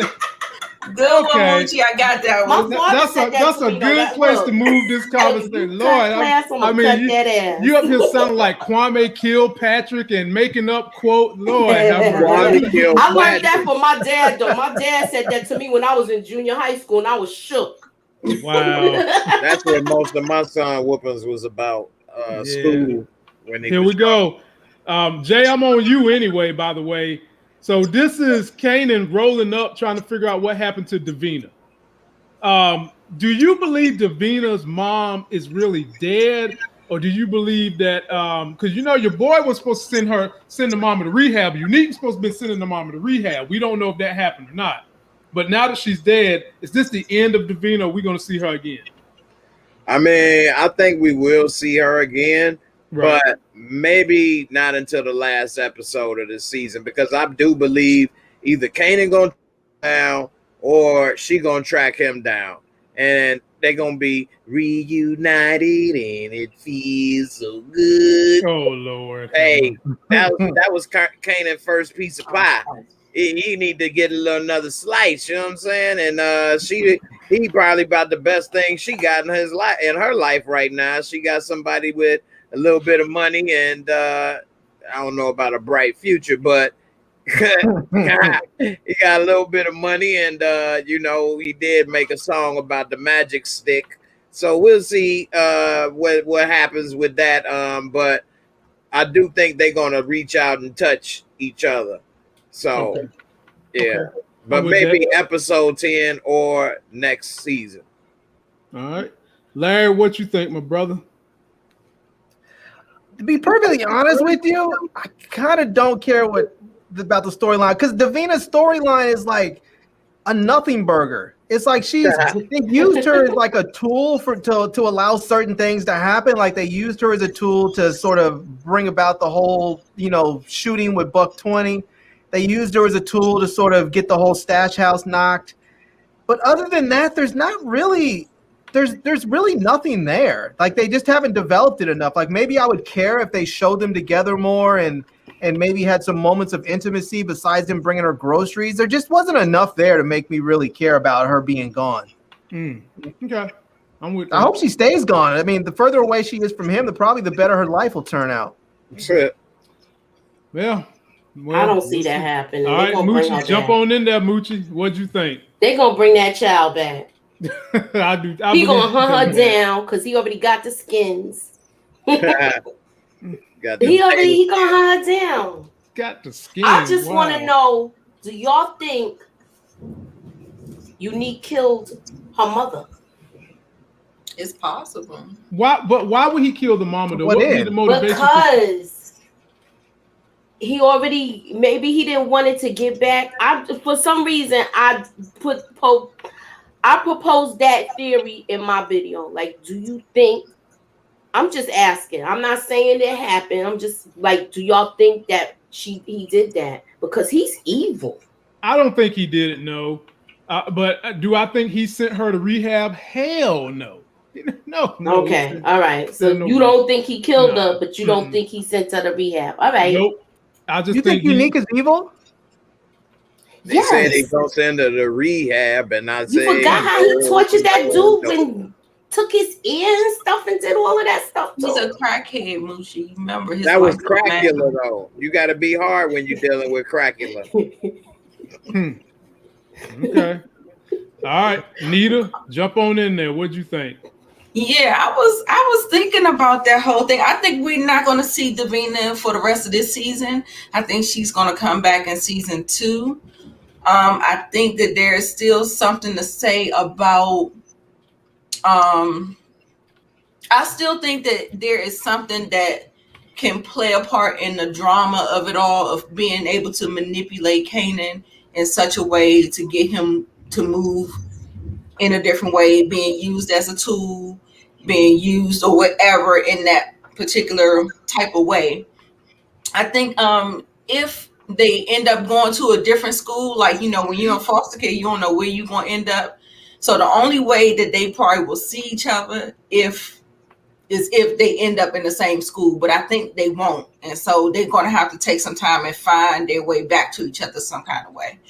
But that was a good theory because Kendall had actually posted that on my page underneath my review, saying that they found her in Brooklyn or something, and she had been dead over a month. Because I just chalked it up to the blue caps, that she was just MIA for a minute, and I'm like, well, how's she gonna be dead for a month and don't nobody see her until like just last week when all the crackheads started popping up? So I just thought maybe she was MIA.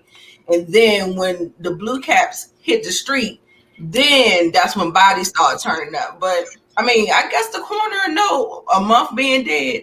I'm just trying to figure it out. And then that's what made me think about it, saying that he could have did that in order to, because a lot of times when you're dealing with drug dealers, if they have an N, because they said to get to the queen, you got to go through the prince. If you got an N, he might wanted to secure that in. He wanted to secure Davina and make sure she done gave him the panty draws, as Lamont say. He can always go back and use her for whatever he wanted to kind of do. So it's possible. Okay. All right. Well, moving right along. Let's see here. I know it was a month. She was stinking for real. Right. Yeah, it made me wonder who killed her, Marvin Jr. Because who does that? Leaving bodies all around in walls and stuff. Like, come on, Marvin Jr. I'm on you, Jay. Like like the mother crackheads did. Yeah, because remember it came from Brooklyn, that recipe. Right. Good point. J-Mo, this is for you, my brother. Now, following the aftermath of Rock telling Marvin to step. She hit him with the 2x4. She went hacksaw, like we said. Oh, he decided he need to get him some money, so he go back to his sugar honey iced tea, the Snow Bunny, and he's giving her that good love. You know that good loving when you ain't seen somebody you've been paging for a damn month and they don't respond, and they finally show up, and you act like you don't want them, and you put this whole charade on. I don't want you, don't touch me. Then you finally just give the fuck in. Well, she gave in. The only reason she gave in is because what we didn't know, she was recording. As he's trying to get money out of her, she's recording. She's got the camera in the room. These two dudes got her on charges. But while she's doing all that, look at who's listening to everything. And then when I tell you he had his elephant ears up, he was listening to everything. J-Mo, take it away. Yeah, man. Marvin, he definitely used her as a stress relief right there, boy. It was like instead of popping a Zanny or something, he just popped some coochie and made him feel a lot better, boy. Then she came, she was so obvious. What do I owe you the money for? Tell me. Yeah. I mean, that was so obvious. And it had me wondering, was she already in somewhat of a trouble and start messing with him to get that off of her, or did it happen during the relationship and they got back together in a way so she can throw him under the bus instead of herself? And then to show how sloppy she is, she just gave up some sloppy, and then she was sloppy in the damn club talking all loud to the detectives about what's going on. We saw, you know what I'm saying, simp phony. He had his eye on the prize, though. He looking out for his move, baby. He ready to drop a dime. I don't like that. I don't like that at all. I'm about to drop a dime on that. I'm about to drop a dime on that. Not at all. And I was wondering this, though. How is he going to feel now that he about to get 10 toes deep? Because he tells Rock, what's Rock going to do? Say, please don't tell? She about to pop her. So he pretty much is going to be somewhere responsible for her murder because he got involved. This is his last chance to get out clean. And if he tells Rock, Rock is going to kill her, which means that you kind of was a part of this murder. You was an accessory to murder somewhat because what you thought Rock was going to do. Okay. Larry, I'll swing it to you, but Larry, this could be the beginning of Symphony becoming the owner of this club. Take it away. I don't know about that because as far as I know, Tony's not the owner of the club. Tony says she does marketing and PR for the club. I didn't give you the whole story. Of course, I have a hypotenuse that goes with just the sentence I gave you, but I'm not going to tell you how the triangle enters the hypotenuse over to this parallelogram because that's a whole damn video. I know instead of the microwave, she gonna end up on the George Foreman grill. You know, I'll put it like this. This is another point where I like Marvin again. People talk about they tell you he never misses an opportunity to miss an opportunity. Well, he didn't miss an opportunity to not snitch on himself right here. It was another opportunity that he he took to not snitch, to not do the wrong thing. And this is another example of just Marvin doing right. And even though he's up there getting dogged about it, because let's not forget when they went up to Tony didn't want their drugs in the club, and Rock just screwed up that whole relationship by screaming at her and calling her a B and wanting to fight her and all the other stuff. And it was Marvin that came in there and squashed all that beef, got her on board. Got their drugs in the club. So it was Marvin that fixed that situation, you know. And then you have, you know, again, Marvin when the stash house got knocked. Marvin was the one that showed up at the last minute and rammed those dudes in the van and saved the stash house from getting completely cleaned out. You know, when Rock was up there was about to get raped by Booker from Good Times, he was the one that finished dude out, put him in the wall. I mean, Marvin doesn't seem like he never misses an opportunity to do the right damn thing in the right moment. You know, he may have had his issues before with his crack stuff, but he doesn't seem like he's the bad dude, the total screw up that they're making him out to be. I'm okay with Marvin. Marvin might not be perfect, but I'm all right with Marvin. So I think he handled this situation just perfectly. What they should be worried about is if Kanan gets in this situation, because Kanan snitched on Marvin accidentally when he was talking to his mom in about 2 seconds. He didn't even realize he snitched on him. And I mean, imagine Kanan sitting in front of a detective somewhere, somebody who's actually experienced in interrogation. Kanan wouldn't last 2 minutes. Okay. Yeah, he'd be worse than the old boy that snitched at the strip club, huh? Mm-hmm. Yeah. Jump on in there, Moochie. What? Okay, with this whole scene, Oh boy, I disagree with you. Oh boy. I feel like let me just go back to when he was blowing her back out, and we saw the camera. Here you go. And she basically, she was too suspect. Where he was like what she was like, well, what do you owe me money for what? Yeah. And with that, once he seen that they was doing all this back and forth, he was like, I don't got time to deal with this. I done had a bad day already. She was trying to jam your boy up. And then when he walked out, he saw the cops. They stuck out like a sore thumb. Right. I caught the way they panned. I caught that. I did catch that. Yep. But and he then thought they I'm was so glad customers, that Symphony heard everything. Cause now y'all, we might see that cat fight. What cat fight? The cat fight that I've been asking for. I'm telling you. Talking about Rock and Tony? Yes. Yes. So I don't want y'all feelings to get hurt if Rock get her ass beat now. Don't let y'all feelings get hurt. I already said I want to see something like how we used to see Dynasty back in the day. I'm not saying that she gonna win. Look, she been losing already, so she might lose this. Where it be like the fight that Ghost had with Kanan, and he almost died too. Yeah. It might be one of those type of fight to the death, but she ended up surviving, but she got a couple of scars on her. You understand? Mm-hmm. Okay. You dig? I dig, and I dig it with a hammer too, Moochie. Look, and then not only that, she like the whole family sells drugs. Symphony heard all of that. Yeah, he heard it all, man. Symphony heard all of that. You know he gonna go back and tell his imagine the reward. He gonna tell his boo during pillow talk. Look, I need to tell you something, girl. Go ahead, Larry. He about to get all kinds of reward underwear for that. Just a quick theory what I think could happen. I could see a situation where Rock and Tony get into a big fight, like a fight to the death, and right when Tony's about to get the best of her, Marvin comes in and sees it and is forced to actually take Tony out. And then, obviously Rock in that moment is going to feel, endeared to him because she's going to be like, well, dang, you just capped this chick for me. But at the same time, he's going to be a little bit heartbroken. He's going to be like, I just murked my girl. No, he's not. He didn't even hug her after sex, please. He don't fuck with her. They didn't even cuddle. Is that a requirement? He was in a mood, though. That was different. He was in a mood. Is that a requirement? Is that a requirement? Every time you screw, you got to hug and hold hands and shit. I mean, look, I'm telling you. I mean, there are some days you just need to get your stress out. He blew her back out so many times.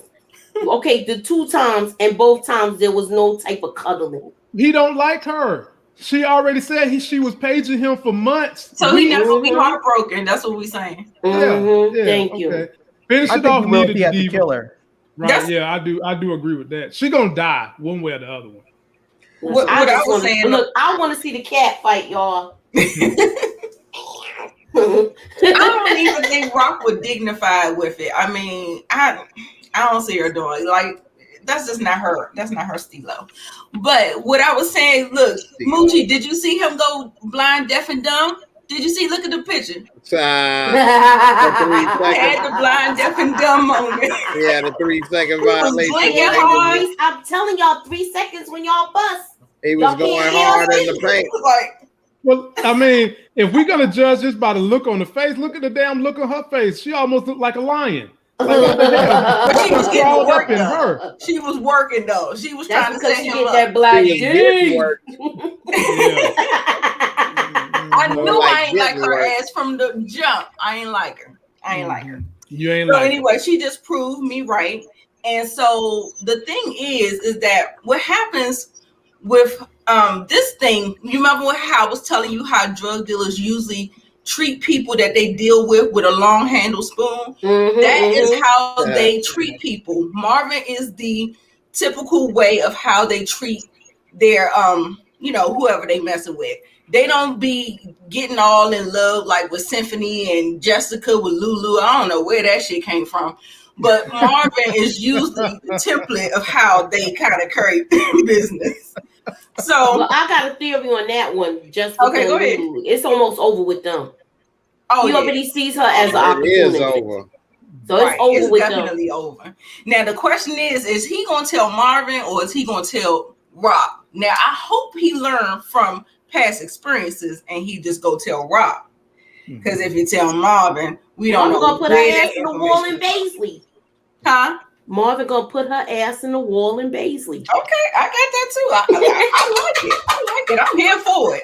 She gonna be in the wall too. She coming to Queens. A wallflower. J-Mo, finish this subject off, man. Did you like that doggy stabbing, or did you get proven that Marvin is smarter than what we want to give him credit for? I think Marvin was lucky that he didn't say nothing because he didn't pick up on the vibes. He didn't pick on vibes, yo. He didn't pick up on the vibes. He was getting that Scully and didn't pick up on what Scully was on. He ain't pick up on the vibe. She was obvious. I do like what Moochie said. I guess he was going hard in the paint. 3-second violation. Looked like that might have saved him from going to the bench, getting taken out the game. So I liked it. I thought it was cool. Marvin, he going through a lot, man. Marvin's stressed. I kind of feel bad for Marvin in a way, although it is his mistakes. He trying, like he even told Rock, I'm trying to make moves. Yeah, you moving wrong though. And yeah, that's where, like I was saying earlier with my son, but this goes for everybody in life. Communication is the key.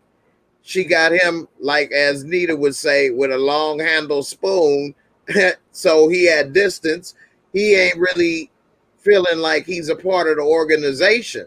If she would, tell him more, keep him more involved, whether she allow him to do more, she probably could still have him doing the same things he doing.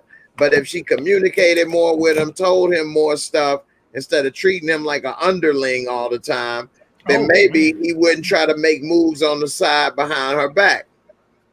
Maybe he would understand the position he's playing. In any organization or team, everybody got a role to play. She the coach, the GM, you know what I mean, the owner, and he need to know he in the starting lineup and a valuable piece to this team. Right. But he feel like he a role player or a bench player right now, so he looking for a trade. So don't nobody give a damn about the fact that she mentioned he was a coke head. He went to jail because of that coke-headedness, and her being the GM saying that if I put him in the position of power and leadership, that could mess up my organization even worse. Part of being the coach is you got to know the strengths of your people and put them where they can succeed the best. Right. And obviously, Rock don't think he can succeed if she give him too many duties other than being the muscle. But you got to think about it like this, and this is a good analogy. I know Larry is a black and white person. I do believe in gray areas, so everybody got a role to play. Maybe he's learned his lesson. For example, my team, the Bulls, had a chance to put Rodman on the 3-peat. No other team wanted him. We actually got him for Will Perdue, which was a nobody in the NBA. Nobody would touch him. They thought he was a, loose cannon, couldn't produce. We ended up winning 3 straight championships because they communicated with him, asked him to play the role that was best suited for him, gave him his space to do what he needed to do, and he performed and succeeded. So he could be the Rodman of the bunch, but you gotta let him know that, yeah, we need you, we appreciate you. Yeah, you may not be exactly how we want, but you could contribute, and you're a vital piece to this team winning. So he could that goes definitely back to my point. that Rock is a bad leader. Yeah. You gotta stroke him. Well, she only 31 years old. Only. Well, I don't think Rock is making a mistake on this one. No, I feel like she's a couple of steps behind Neek. That's why she's messing up. I agree with that too, but in terms of Neek what is she way ahead of her. She got Neek on the reactive side where she's proactive making moves. Right. I would say it's about a 55-45 edge. She got the 55%. It's not a blowout. But she's making the moves. He reacting. A lot of her moves ain't working right. But that's because people ain't following orders too. And then she got to clean up Kanan's mess. Yeah, she got to clean up. Let me tell y'all something. She was getting ready to put a hit out on Lulu was getting ready to put a hit out on Unique. When he went and took that jacket, they was getting ready to set him up with a hit or something. I don't know. But how she that had to go back. She had to go back and take care of the mess that Kanan made. Because remember, she got the phone call shortly after that. I think the best way that they could have got Unique with that jacket is put some blue tops in the jacket, then put it back in his car. Having Rock stink all over this. Pull him over. Well, ladies and gentlemen, I can't believe we almost got 500 eyeballs watching us, man. Y'all really love this show. Be sure to subscribe. And I'm down to my last 10 minutes. And when we get off, be sure to go to Moochie Channel. He got enough room for all 500 of y'all. Come on, come on. And if you want to pull clothes off and throw them at the TV screen, go ahead. Mo fine with that because it ain't going to get to him anyway. Take it off. I can catch, man. I used to be a wide receiver. It sure the hell won't for the Bears because y'all ain't catch shit this weekend but an L. Curtis Conway, baby. Randy Moss. So, ladies and gentlemen, there are some holes I didn't fill in that he'll fill in on his channel. We're going to cut to the chase for my last 10 minutes. This scene right here. Lulu get a phone call. It's Rock. He ain't picking up the phone. He done took famous tape out the tape recorder and put in his own thing that he want to listen to, sipping on his brandy, whatever he drinking. Next thing you know, Molotovs come through the window. He's on fire. They shooting up the house. Then comes his brother Marvin, like, what the hell? Old boy starts shooting at Marvin because he know he's coming. Marvin runs into a car, falls out the car, and in the end, goes in, saves his brother, y'all, because Lulu is not dead. They not going to let this brother die. And has an iconic scene where he's screaming, veins popping out of his neck. You can see the veins popping out of his wrist. Someone call 911. Starting with you, Nita, and we'll be ending with Moochie. Go around the circle. Floor is yours. Okay. So this scene, so what I took from it is that, I guess Lulu had a hard day. Now, if he would have took the phone call, batter up, get in the car, and would have did what he was supposed to do, he wouldn't have been there for the hit. Weren't they already outside? They was already outside when she was calling him. They was on the way. Okay. I mean, still, like, I still feel like there was some chance that, this could have happened. He's sitting up there. He put the music on. He drinking. He going this place, going that place. Listen to the message. Sat down. There was time to get out the house. But then the thing is that Marvin, oh my God, it's just like, I just feel like he lucks up. He dumb lucks into a win sometimes. Like, that could have went all the way left. He's going all the way from down the street. Like, look like he coming from 2-3 blocks up the street, full speed. He still got his lights on. He goes, they spray him with automatic weapons, and he do the same thing that he did at the stash house. He was able to at least get a little, just an edge. Like I said, he falls into his win. Like, he was able to take out the dude that had the gun on Kanan. But the people got away with the stash. So, it's not always a total win. He just kind of like stumbles into it. And so when he ran into the car, like, oh my God, then he still had that. So that gave them time enough to get away, And then he had to, get himself. He was all discombobulated from the impact of the thing, and he goes in there to save Lou. And like I said, he stumbles into his wins, and yes, he saved the day, and yes, he's back into the fold, and yes, okay, yay, yay, Marvin. Oh. J-Mo, jump in there. Nita got jokes, man. Jump in there, J-Mo. Nita, I ain't falling for that tonight. You got jokes. Boy, go ahead, hey, Jay. First of all, the way Marvin drive and wreck these Benzos, I mean, what kind of insurance he got? Jake from State Farm? I mean, what the hell? Got Chris Paul popping up and just dropping Benzes on his ass? Like, dude, you need to drive Hondas, Chevys. Because, the way you wreck, you can at least wreck 5 apiece. It ended up with the same amount of damage. But anyway, he come right on time. He almost caught an L. Instead, he caught a Lulu, and he talked about some why. Why? That was like take 30. He was like, all right, that was good. Let's put a little more into it. All right. Why? Is that good? Someone please call 911. The bullet is in the heart. Man, come on, man. Don't you got a cell phone? As many cars as you crash, you ain't got a cell phone. You ain't got man, no, I ain't got no cell phone. They only had pagers back in the early 90s. Rock got a cell phones. Rock got a cell phone? Hell yeah. Rock was on the car earlier. Remember when she had got out from seeing Scrappy in his diaper? She got on her cell phone and called up while he was still in his Huggies. Speaking of which, she was calling Lulu from her cell phone. She had that big joint. Yeah, so he's the only one that got a cell phone, I think. So he got $100,000 car, but he ain't got no credit to background check. He can't get a damn flip phone from Motorola. You know what I'm saying? He needs to go ahead and get that Motorola up in this piece, man. And Ameritech. Y'all don't know about Ameritech. Everybody older know about Ameritech up in this piece. So I mean, who he talking about? Somebody. Why don't you grab his keys out of his pocket or something, put him in the car and pull off or something?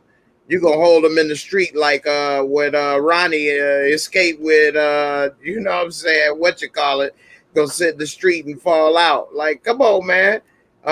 Like Roddy and Keisha in the Shy after she escaped, just go sit in the street. Well, come on. And you ain't gonna give him no mouth to mouth. This my brother, man. But hey, man, I don't die. Hey, man, I'm just gonna hope you don't die, bro. I can't get you mouth to mouth, bro. Come on, man. I tried, man.